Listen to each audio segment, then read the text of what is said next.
we're going to officially say thank you all for coming, and thank you all who are here on time.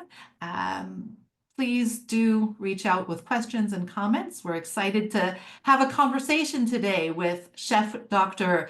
Hélène Jawhara Piñer. Am I saying that right? Yes, that's good. Okay. Who blows me away every time I hear from her, just with her scholarship and her cooking skills. And I mean, together, it's really incredible when you put the two together. And this is her second cookbook that has been beautifully published. If you haven't seen it yet, here, show it to them, because it's worth seeing. It's just a beautiful, almost a piece of art, and inside all the pictures are wonderful. So I strongly encourage you to take a look at it, to understand it. Her first cookbook, if you haven't seen it, is called Sefardí. Oh, you brought that too. Cooking the History, Recipes of the Jews of Spain and Diaspora from the 13th century to today. And she really uncovers a lot of these forgotten recipes and the forgotten foods. And one of the things I love also, which is not in this cookbook, but we had in the other one, was all about eggplant. So different things in different books. This one's more about breads and grains, right?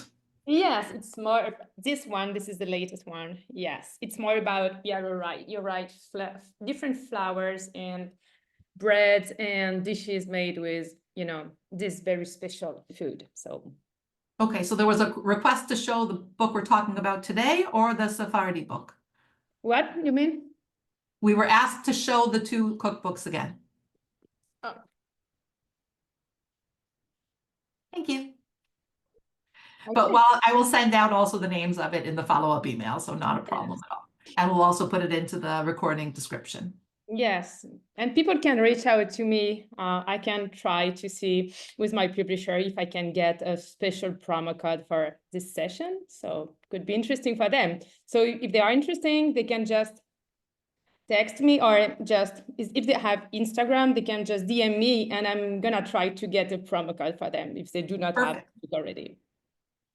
So more formally, on behalf of on behalf of Jewish Unity Through Diversity Institute, we are very proud to welcome Dr. Hélène Jawhara Piñer, who is also a chef, to talk about her new book, Matzah and Flour. Hélène is a historian of medieval history and the history of food, and has lectured at Yale University, the University of Pennsylvania, Bar-Ilan University, and if we name them all, we will just take over the whole hour, so I will stop there. She's conducted research around the world on the Jewish foods of the Iberian Peninsula, and this is her second cookbook. And the book, just to know, but again, I will put it into the notes, it was printed by Cherry Orchard Press and is available through Academic Studies Press, as well as on Amazon and other places. So thank you again. Thank you for joining us and helping us get into the mindset of Passover. Even though the book is not totally about Passover, we're going to focus a little bit on the Passover stuff. So tell us a little bit about this volume itself, what it is, what motivated you to write it, a little background. Well, so the latest one, Matzah and Flour, is a very special cookbook. I wrote it like I wrote Sephardic Cooking the History, so the first one, but this one is more focused on the dishes made with different kinds of flours and different kinds of matzot as well, because in fact, when I was finishing the first cookbook, Sephardic Cooking the History, I just realized that I had so much information that were dealing with the flours and dishes made different kinds of flour. And I was also amazed by the different kinds of matzot that existed. And because nowadays we always think about this, you know, untasty, crunchy, and white matzah. And I was thinking, well, I cannot just place those recipes in Sephardi because it's like I have enough to make a very special cookbook. So that's why I decided to gather all the information concerning the dishes made with different kinds of flours, and also to work on the matzah topic. So, but I think that the main difference is that in Matzah and Flour, I decided to focus more on the information I was able to find in the trials of the Inquisition. So written in Italian, written in Catalan, written in Spanish, written in Portuguese. So, but I think that it's really more focused on Inquisition trials. So, you know, and my motivation is always the same. I mean, just trying to do my best to show my work, my research, because I think that, you know, sharing and transmission is so relevant, because if we do not do this, so I think we are doing wrong. No, I definitely agree with that. But you're saying Inquisition documents, it's not like there's an index that says, oh, there's food in these specific documents. Totally. How do you find them? Well, I think that, but in fact, it's totally logical. I think that when people think about the trials of the Inquisition, so the writings that the inquisitors or the copists were writing during the trial, people think that there are only information that deal with, you know, a crypto-Jew who was reading a prayer, a siddur, or reading something in Hebrew, but I think that people don't think that the food evidence is the main information we have concerning the reason why the crypto-Jewish families were spied and denounced. So the food play really a key role in the denunciations. Like maybe 80% of the trials deal with food denunciations. So it wasn't too hard to find something about food in many of them. Well, in fact, it depends. Sometimes you do not have any information in one of the trial, but sometimes you have a lot of information, because it really depends of the woman, because in fact, they are always women. So it really depends if the person who is charged, the person who is sentenced is a woman or not. If it's a man, you are not going to find any information concerning food practices. Or sometimes they are related to, you know, slaughtering the mutant or something like this. But for cooking practices, it's only women. Okay. Oh, but you could have had what kinds of animals they ate, or that Oh, was yes. immense. Oh, yeah, for sure. Like lamb, like 99%. And sometimes it was beef, but it was not for the beef meat. It was for all the things you have in the head of the beef. So you are able to make like a loaf or something, or sausages. But it was not mainly for the, you know, the different parts of the beef as an animal. So it was mainly for what was inside the head to make sausages mainly. Okay. Yes, And you it's a said bit you had more it in all, no, I want to remind people that I have the questions that I'm going to be doing, but please feel free to write Yeah. in anything that you want to say or to raise your hand. But we will get into the meat of the recipes in a few minutes. I just want to give a little bit of a overview. I think it's important because especially you will even open the book with a map.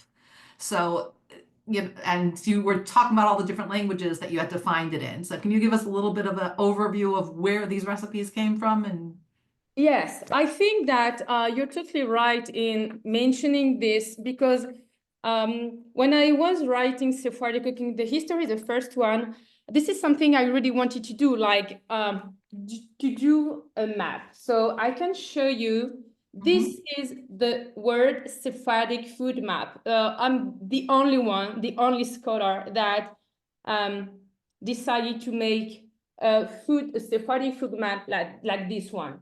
So this took me so much time, but I have we can say one of my students who, Daniel Wagman, he helped me for this. But the goal, in fact, for this map was to convey the reader to the understanding of the hugeness and richness and the diversity of Sephardic foods. Because as you can see, so you have here somebody in Spain, but in Europe, until you also have Israel, Egypt on this side, but you have also interesting information on the other side of the Atlantic. This is the map of the Americas, we're gonna say. So my goal was here to convey the reader to a good understanding and to a recognition of the hugeness of Sephardic cuisines. So we are Sephardic, but the fact that the different Sephardic communities settled all around the world made our cuisines a bit different, but we are all from the same part. So this is I think this is one of the most important elements in my book. So there are, yes, interesting. Yeah, very interesting. And there are recipes from all those different places. We'll get into a few of them, but I know we're going to focus mostly on Pesach. I keep saying that, but I think one of the important things to highlight first is, as you were saying, a lot of them were about the Inquisition, from Inquisition documents. And so you're talking a lot about crypto-Jewish communities, those that were forced to convert to Christianity and hide their Judaism. And one of the things you mention, which I don't see around too much, is that Rosh Hashanah wasn't a main celebration. There were references to some Rosh Hashanah foods in the Inquisition trials. So can you tell us how that played in, the non-Rosh Hashanah Rosh Hashanah? Yes, this is interesting because this is an information that you can easily get when you read the book, because the book is organized according to the different Jewish holidays. So if you check the chapter, the part on Rosh Hashanah, you can easily understand that there are not a lot of recipes according to the sources I've been able to work on. The reason why is that, what is Rosh Hashanah? So it's a celebration of joy, something that is absolutely not related to something negative and something bad, or even something Jewish holiday which is not related to the fast, to the necessity of fasting. So it's pure joy. So obviously, I was not able to find a lot of recipes or food practices concerning Rosh Hashanah, because according to, if we just think that we are under the Inquisition period, so people were spied and they were scared. So there were a lot of tensions, and they had to leave and to hide themselves. So the celebration of Rosh Hashanah was not one of the main ones, because it did not require to fast like Yom Kippur, or it did not require something, they were not in the mood of this, because it was only like celebrating something happy, So this is the reason why. But nevertheless, we can find, sometimes it's just mentioned, it's Rosh Hashanah, this is not exactly the name. We have Rosanna or Rufagana, but to me, the most important word, the most important word used to refer to Rosh Hashanah is the Festival of the Horn. So Fiesta del Cuerno in Spanish, because, so, and this is interesting, exactly. So far, yes. So, and this is totally meaningful, because this is the fact to use something to remember the Jewish holiday is something that we are going to find for Passover, for example, because Passover was known as Passover was known as the festival of the Lamb. So there is always something that is related to something else. So, but Rosh Hashanah, yes, was not one of them. Because today, people when they connect, they go Rosh Hashanah, Yom Kippur, and maybe they'll do a Pesach Seder. That's it. So, but the context is totally different. Exactly. No, exactly. Now, again, before we go next, I have to, because I'm asking the questions. People aren't sending in too many questions. I'll get to theirs too, but I have to talk about the chocolate. So you put in about the Toledan biscuits and hot chocolate. Can you tell us a little bit about the use of chocolate of that community? Yes. So when the Jews of Spain and Portugal and Italy settled in the New World, the cocoa was already existing. So the Aztecas was already using the cocoa beans to make some drink made with water, hot water. But bitter. Yes, exactly. So what happened is that they understood that this food was very important, and they started a trade with the cocoa beans. But what is interesting is that as they understood that it was a very important food and it was very expensive, they also used this in their Jewish practices in order to celebrate Shabbat, for example, using chocolate instead of wine for Kiddush. So this is really interesting, but it was mainly only for the very wealthy Jewish communities. So I was able to find this interesting information concerning, I do not remember the name of the family, but they had like everything that was used to make chocolate, like those very small plates, large plates, very big cups, and molinillos to make like this. So they had everything. And I remember as well that when they had to fast for Kippur, for example, they pretended that the chocolate was too expensive, and so today they were not going to have chocolate drink. So because they really had to just not to eat that much chocolate, but the reason was in fact that they were fasting. But they used this argument, in fact. So yes, interesting. And so, yeah, and so did they start to add sugar at a certain point, or? Oh, this is, in fact, the sugar came after with the Spanish people because they thought that it was too bitter, and they decided to add some to make the chocolate drink sweet, and they added, yes, sugar. But at the very beginning, the Aztecas, the first ones, did not add any sugar inside. Just but the Sefardí on Shabbat, they were drinking with sugar. Yes, sure. Maybe, yes.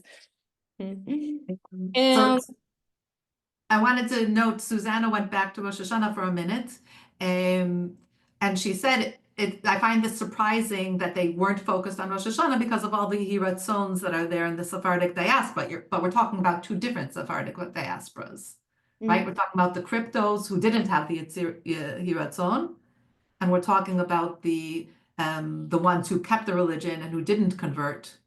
And they had all the Hiratzons, right? Tell me if I'm saying something wrong. At that time, we are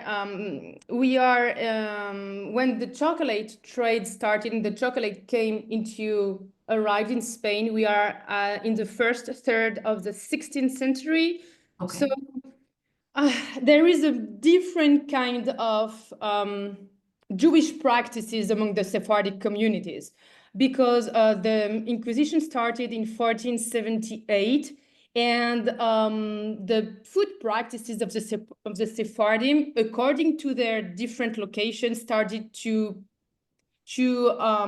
change, and sometime it was more or less easy for the Jews to practice. They did not have to convert. They did not have to hide that much, but it really depends on the Sephardic communities. Right, like you showed, that map was across the world. Yes, yes. So we're talking about specific communities. That's a good point as well. Okay, so we've gotten to the point where we have to focus on Pesach. We're getting to Pesach, so let's focus a little on those. Let me show you something. Those are the Toledo biscuits I made. So this goes perfectly with hot chocolate.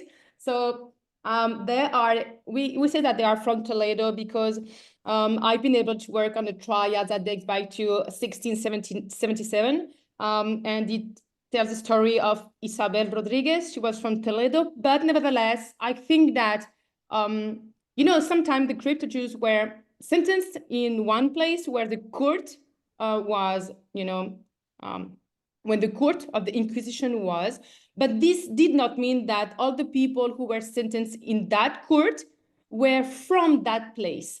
So I think that Isabel Rodriguez was not from Toledo. She was sentenced in Toledo, but I think that she may be from Andalusia, because in the trial, there is a interesting information concerning the fact that she used to break the fast of Yom Kippur, making those biscuits and eating, and she used a word in Spanish that refers to small fish cod. And this word is mainly used by Andalusian people and not people from Toledo. So this is interesting. But this one is so delicious, and it's made with almonds, because, you know, in Toledo, the almond is like, you know, the key ingredient in all the sweets, and including mazapan. So I really highly recommend you to make this and to eat hot chocolate with them. Tell us a little bit about what's in it. I mean, everybody's going to see it in the Yes, in the cookbook, but exactly.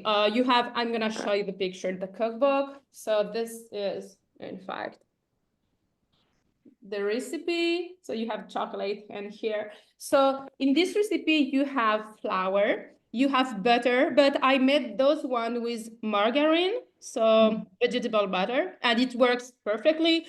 Maybe the only difference is that this one, when you made it with margarine, the biscuit does not spread that much. It keeps like a bit like round like this, but the taste is quite similar. And it has, so flour, butter, it has corn starch and icing sugar, ground almonds, and cinnamon.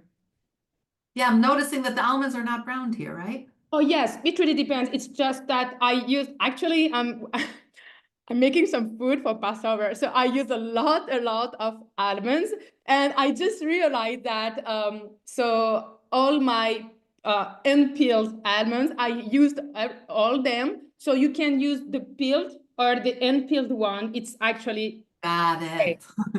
just, it looks like different, but the same. It's the same taste. Okay, so you didn't brown it or something. It was just peeled or unpeeled.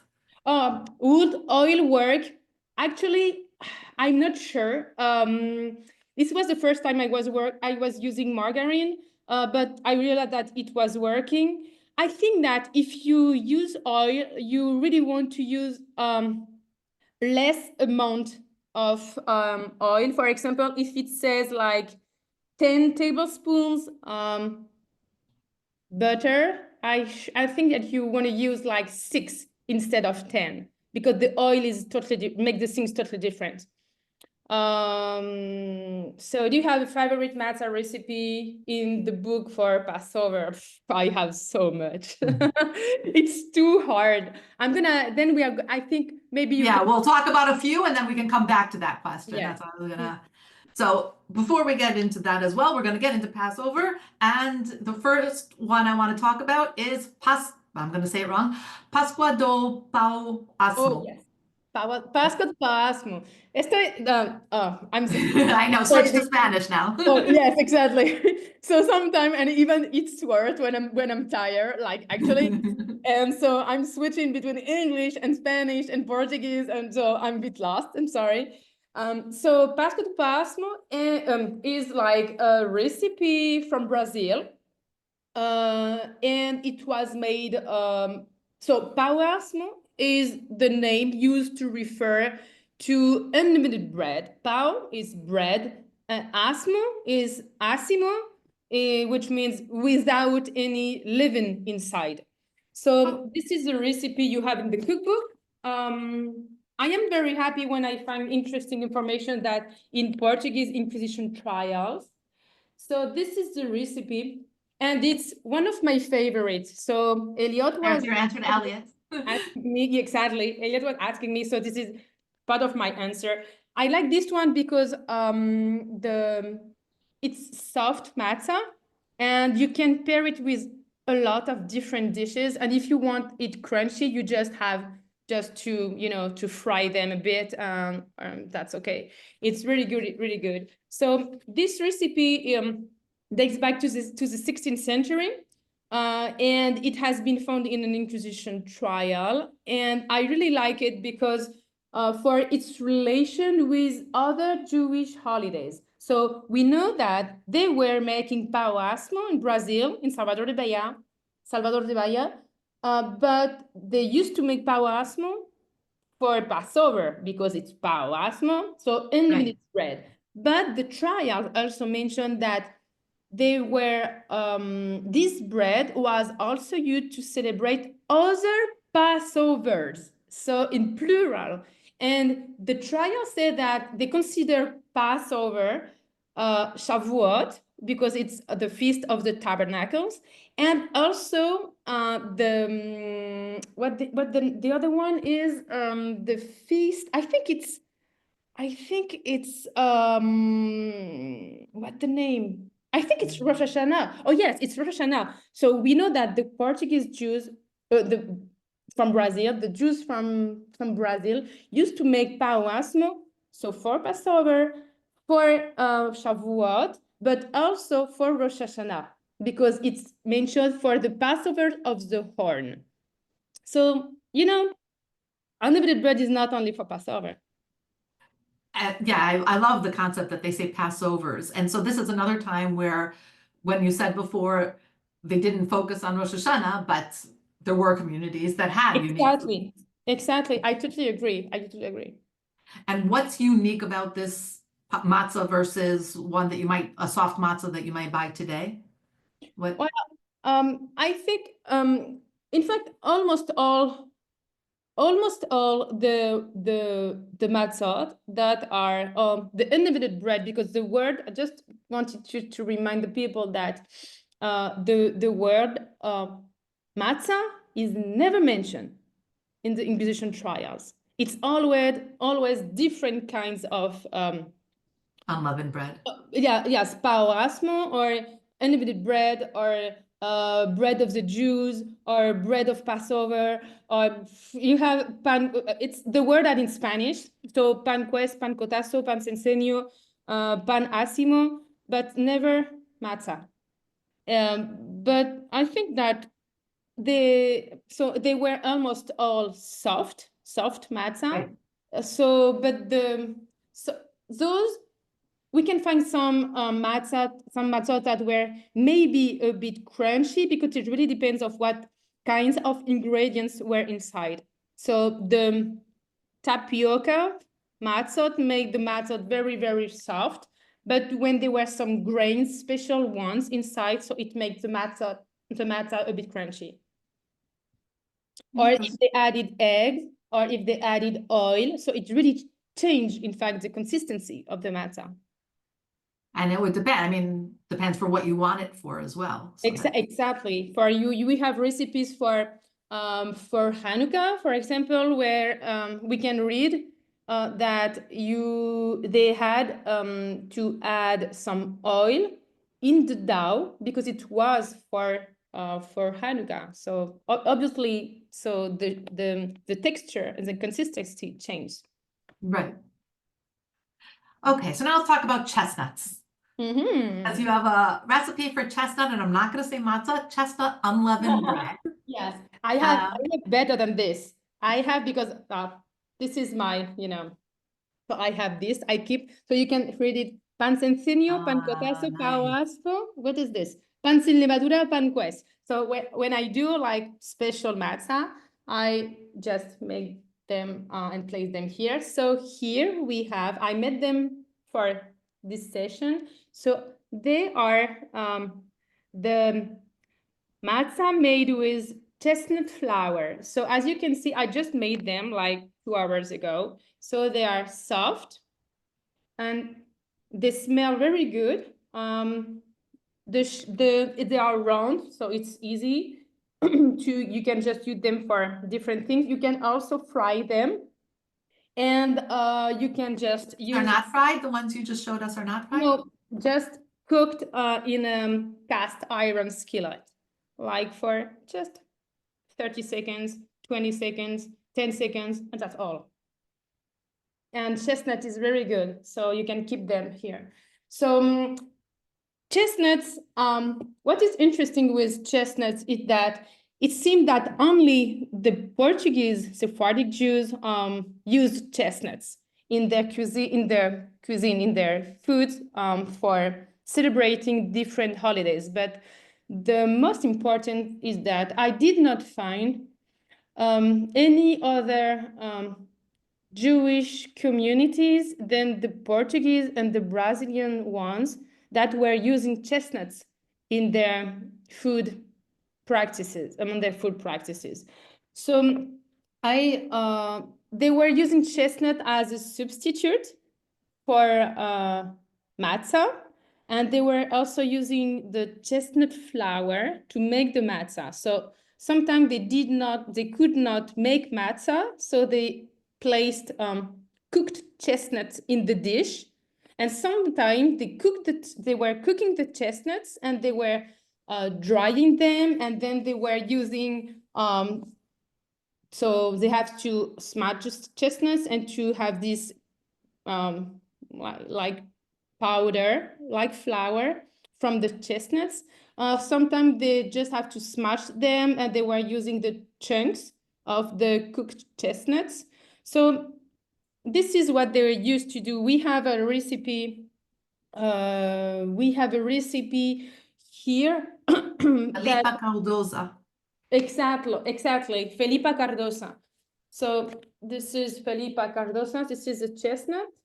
The chestnut matzah for Passover, and we also know that her, I think it's her sister, Cecilia Cardosa, was using chestnuts, yes, in her dish in order to celebrate Passover, and she was from Portugal, from Porto, the city of Porto.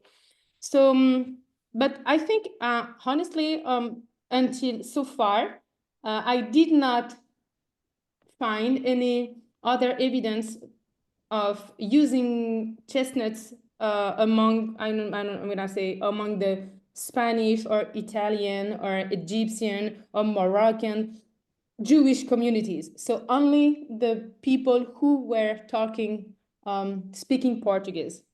I wonder where it grows also. I mean, I don't think it would grow in Italy. I don't know. So what is surprising is I think it was easier for the chestnut to grow in places like Portugal, from the north of Portugal, because chestnut do not like when it's very hot. So I don't know. I did not find the reason why. But it's surprising. No, it's interesting. No, I know that in Hungary, for example, it's a big dish, is the chestnuts. So it's surprising to see that in some of the southern places it was as well.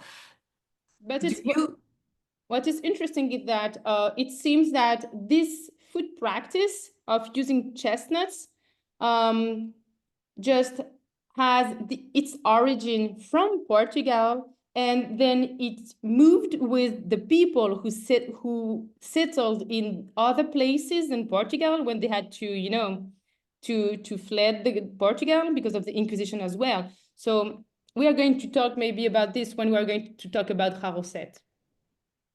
Quick question: do you buy chestnut flour ready-made, or do you make it? Or I'm gonna. It's in my kitchen.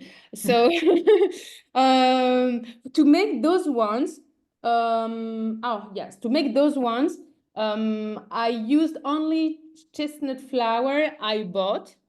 So I don't know how it works. I think you have this also in the US, but you have those stores who only sell organic products, and I found this there. So it's chestnut flour, but the recipe calls for using chestnuts. You have to cook, or you can also use canned chestnuts, smash them, and to mix it with chestnut flour. So it's quite easy, honestly. If you want, in the book, you can make the chestnut matzah flour using chestnut cooked, drained, and mashed, and also chestnut flour. But if you want the recipe using only chestnut flour, just DM me and I'm gonna give you the recipe. So it's like it's easy. I think it's like half a cup of chestnut flour and 1/4 cup of cold water. But if you're mashing chestnuts, then isn't it mushy? It's not Yes, a flour. bit.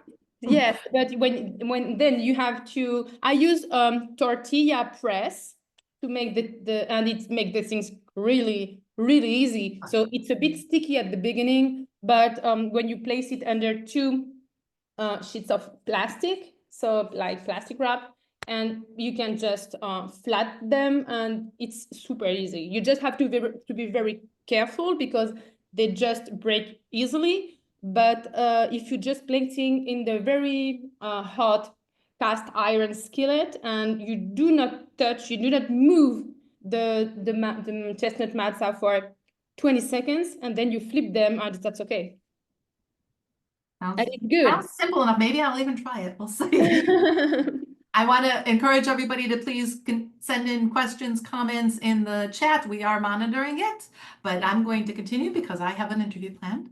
So another Pesach food that we have, since we're talking Pesach, are the hormigulas. Am I saying that right? Hormigulos? Hormiguillos. Hormiguillos. You can try to say that on your own if you don't speak Spanish. Hormiguillos. Yeah. So tell us a bit about them and how to make them and what's special about them. Well, hormiguillos is something very Spanish. So very Spanish even nowadays, but it was something very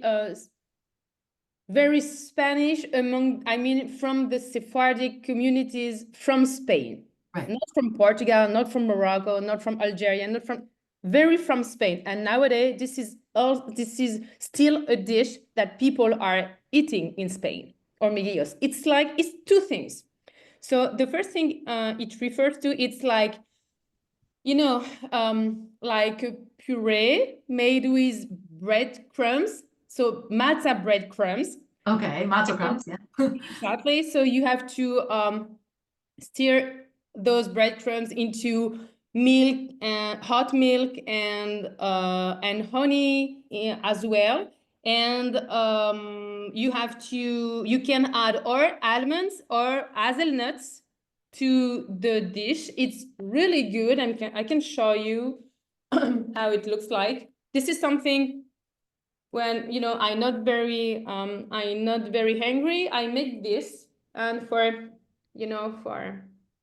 this. Right, it looks almost like a porridge. I mean, I'm not sure. Yes, it looks like this, but it has this very special almond flavor that I really like. It's super creamy, and it's super healthy as well. So hormiguillos could be this kind of dish. But on the other side, it could also refer to a dish made with breadcrumbs as well, but you have to add some meat in this dish. But I think that the more important is that hormiguillos is something that it's a dish that uses small pieces of unleavened bread, even if it's for a sweet or a savory dish. So this is something like, short, small small pieces of unleavened bread. So, and then it's like rolled into, it's not crunchy because you want it to be melted with other kinds of ingredients or honey or like a sauce for the savory dish, but it's not something crunchy you use as a side. It's inside the dish. So it's not that you mash it into flour like no, it's you just have to break into pieces. Maybe we can see a bit more in while this. you're looking. Susanna said like matzo farfel, and again I encourage people to write in, or I was thinking if you do it with eggs and savory, then it's also matzah brai if you're talking Ashkenaz. Yes. Oh yes, I have a crazy recipe. I think that I found this in a trial from northern eastern Spain, and it really looks like matzah brie. It's really crazy. So I was so surprised. I need to add it into. It's from Moses Dalmau, of Tolosa, so the city of Tolosa. And when I made the recipe, look at this. Yeah. Really, it really looks like Matzah, right? So, and this recipe dates back to the 15th century. And I wonder how far back it goes in Ashkenazi. Maybe it's I don't know. maybe it's the Sephardim that came to Ashkenaz that introduced it. You know what? We have to be very careful when we say this. I say things. That's okay. But you're right. I think that we should figure out if we can find the information concerning what is the first evidence of among the Ashkenazi food culture of the making of Matzah. So Yeah. but at least we have 15th century. That's it. I don't know for them, but I know for us. We have a record of it. So let's also talk about, if we're talking about Pesach, the charoset balls. I love the concept of charoset balls, and I know some people still make it today in certain communities. Exactly, and it's something that also mainly the Portuguese communities as well, because I found a recipe. This is one of my amazing discovery. I made those charoset balls when I wasn't doing my lecture at Berkeley University at the Magnus, and those charoset balls has a very special story that comes from the city of Ferrara in Italy, but the origin of this food practice is Portugal, and they were using chestnuts inside in the dough, in the paste. So and this is interesting because the trials say that. So we are at the end of the 16th century. We know that this family was called the Dias Nieto family. They were from Portugal, and then they moved to Italy. And then at the very beginning of the 17th century, they moved to Mexico. And because they wanted to live their Judaism a bit, better. But this did not happen. And they also wanted to grow their business. This happened. Okay, that's something. Yeah. And then what they did is, but the Inquisition just caught them, and Diego Diaz Nieto told the Inquisitor that when they moved from Portugal to Italy, so they have been in touch with other Portuguese communities in Italy, in Ferrara, and those Jews from those Portuguese Jews in Italy were doing charoset exactly the same way that his family was doing in Portugal. I mean, using chestnuts, cooked chestnuts in the paste to make charoset, along with dates and figs and a lot of vinegar, but because this is so important, vinegar was so important. So, and they Vinegar, but so, charoset's sweet, no?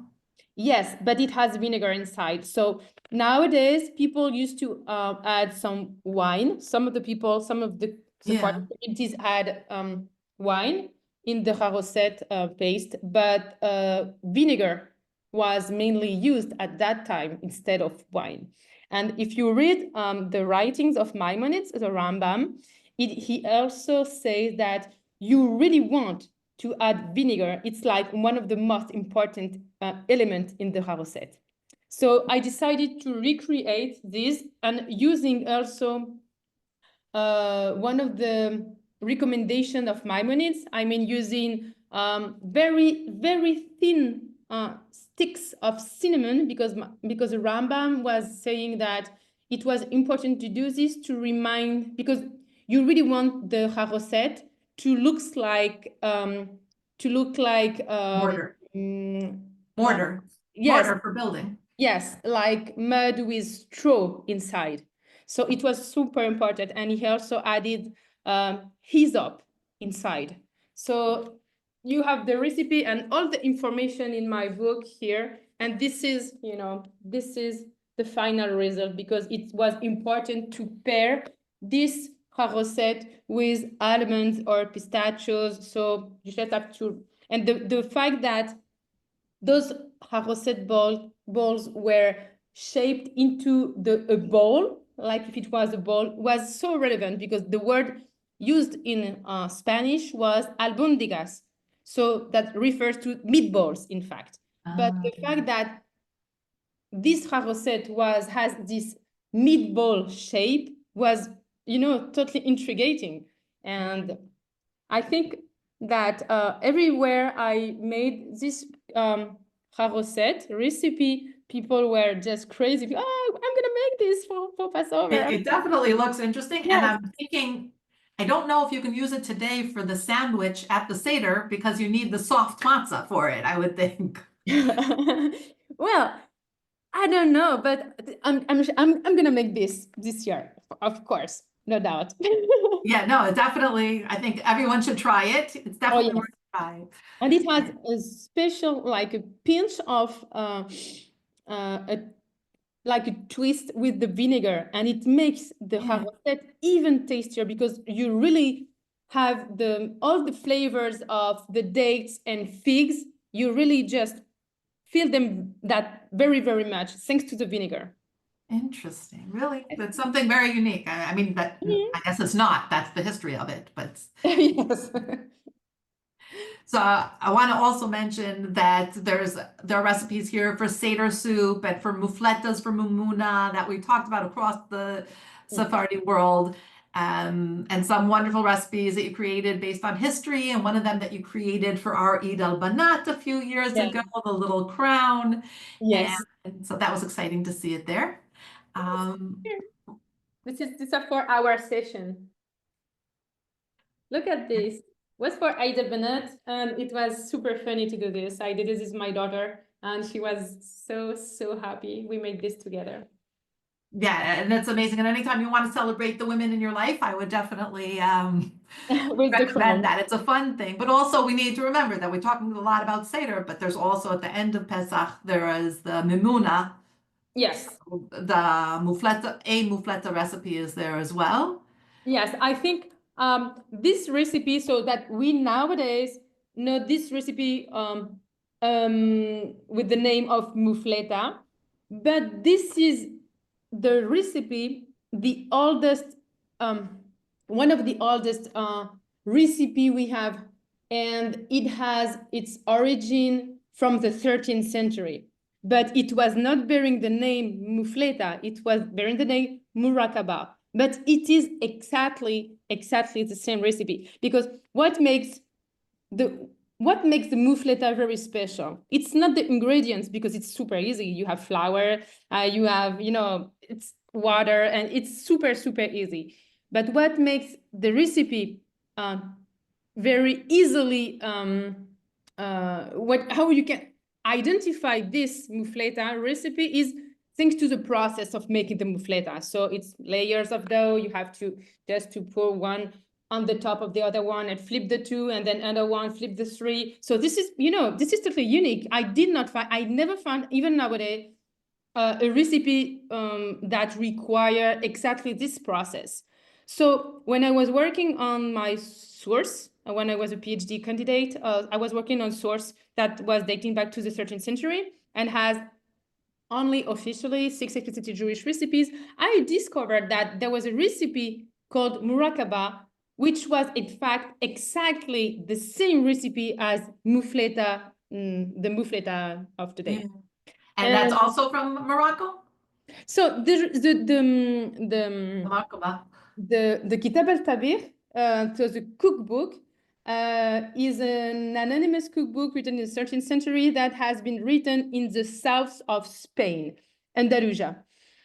So, but this is when the Jews, when part of the Jews left Spain, the first country where they settled was Morocco. So it's not surprising. So there were those, Jews of Andalusia who were making this murakaba mufleta, and when they fled, they just crossed the Strait of Gibraltar and they just settled in Morocco, and then they continue to practice this recipe. But what is sure is that the murakaba recipe, so the mufleta recipe, has been written in a cookbook that has been found in Spain in the 13th century. But, people move, food move. So Yeah, and no, it's interesting to see the influences like we've been talking about. So I do Exactly. encourage you to ask more questions today, and we're going to close out very soon. But if you have more questions, we're happy today. And on Instagram, you can definitely reach out to Chef Yeah. Hélène directly, and I will send the link to that and the link to the book as well. And then, so if there are no questions, I'm going to say thank you, unless there's something I missed. Tell me if there's No, something. that's okay. If people have any question, if they have Instagram, it's easier for me because I just answer them. I can answer them like in very quickly. And if they have any questions and they want to have like more information, I will answer them. And I do want to mention that if you look on our YouTube page, Jewish Unity Through Diversity, you will see the Ida al-Banat and Mufleta. So you'll Yes. see Hélène making them both. So I Yeah. encourage you to look her up because some of it's very well documented in the cookbook, but it's always better to see it. So that's our Yes, you're right. If people have questions concerning how to purchase, where to purchase the books, they can go to Academic Studies Press website. They can go to Amazon. They can go everywhere. Barnes and Nobles at the store they have the books, so they can really just find my books very easily. If they want a signed one, they can go to Academic Studies Press website because they have signed copies. But a lot of bookstores also have signed copies. So Oh, well, I'll add that into the follow-up email as well, that for the signed copy. I didn't know yes, that. in fact, almost all the places where I did my tour, from Miami to New York, Philly, San Francisco, San Diego, and Los Angeles, they have signed copies of my books. But not Texas. Not Texas, but soon, I hope so. Yeah, we need to get you to Texas. We have a lot of people in Texas. That'd be great. So we have been speaking today with Dr. Hélène Jawhara Piñer about her new book, Matzah and Flour. And again, I will send out the link to order the book, and hopefully we'll have a special code that you saw it in an interview. And thank you again. We're wishing everyone safe, happy, and enjoyable Pesach with family and friends and sharing. And of course, a wish that everyone in the world can have a festival of freedom, including the hostages.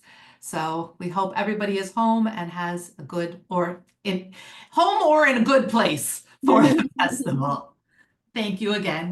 Bye. Thank you for Bye. having me.